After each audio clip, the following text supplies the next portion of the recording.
saya akan lewati dulu yang keempat. Saya masuk langsung yang kelima, yaitu usulan dari provinsi.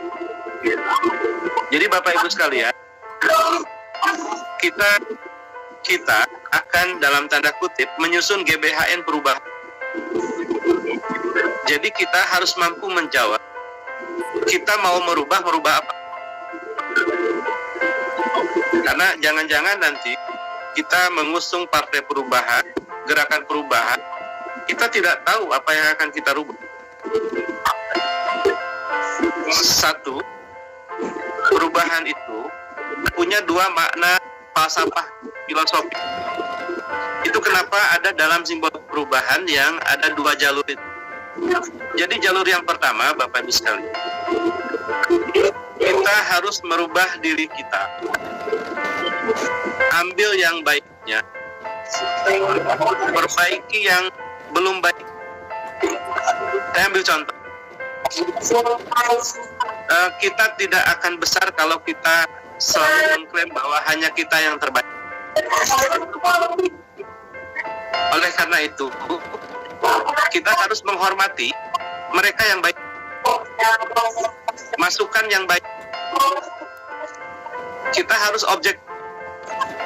Jadi ini soal cara kita memandang. Karena kalau kita sudah merasa baik sendiri, kita akan lebih banyak musuhnya. Dan kita akan menjauhi rakyat. Jadi penting kita membangun cara pandang yang bijak. Cara pandang untuk mampu menerima. Dan lain sebagainya. Baru yang kedua, kita akan merubah apa yang memang objektifnya itu tidak baik. Contoh, kalau Bapak Ibu perhatikan ya, rilis Idul Adha. Rilis Idul Adha itu memberikan pesan-pesan penting, makna perubahan. Misalnya,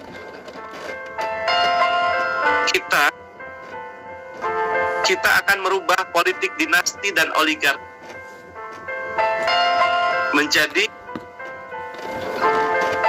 politik kerakyatan dan kesejahteraan untuk semua. Ini mungkin agak tinggi ya dalam bahasa orang-orang yang mengerti politik, tapi nggak apa-apa karena memang ada segmen pasar.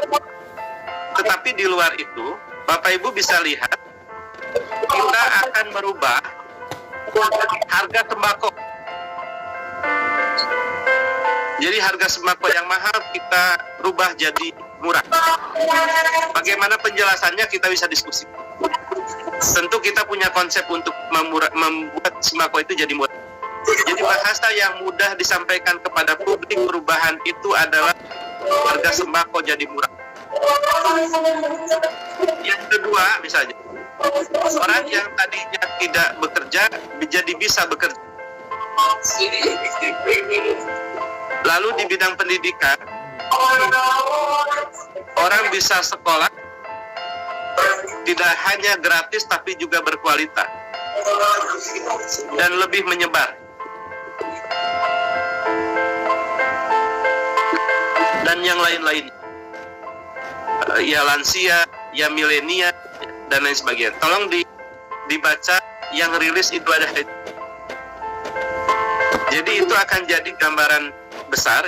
Nah, saya minta nanti setelah ini minta tolong semua provinsi apakah merapatkan atau sudah ada poin-poinnya, tolong dikirim nanti ke sekretariat apa poin-poin perubahan yang akan ditawarkan. Saya yakin semua punya pandangan yang bagus. Saya yakin semua daerah itu punya poin perubahan yang penting yang kalau disatukan akan begitu besar tanah perubahannya.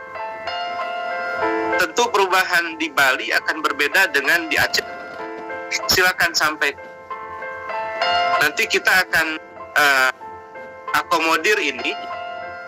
Paling tentu akan ada penyesuaian sedikit-sedikit. Artinya kita akan ramu ini menjadi satu platform perubahan yang lebih praktis lebih bisa dicerna oleh masyarakat pada umumnya. Meskipun misalnya perubahan itu adalah harga pupuk lebih murah, nggak apa-apa, sebutkan saja.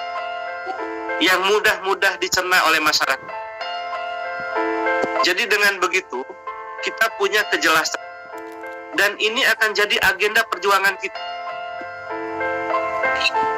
Maka ini juga yang akan menjadi penyama dan pembeda. Garis batas kita adalah di agenda perubahan.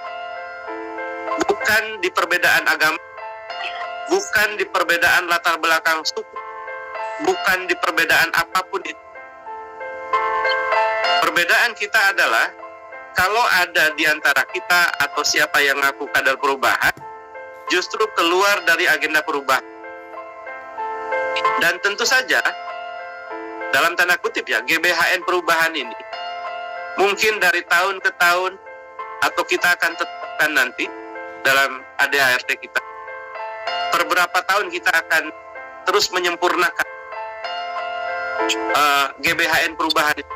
Ya, karena seiring dengan waktu tentu saja kita akan terus melihat masalah yang berkembang di masyarakat dan kita akan tetapkan agenda perubahan kita itu apa.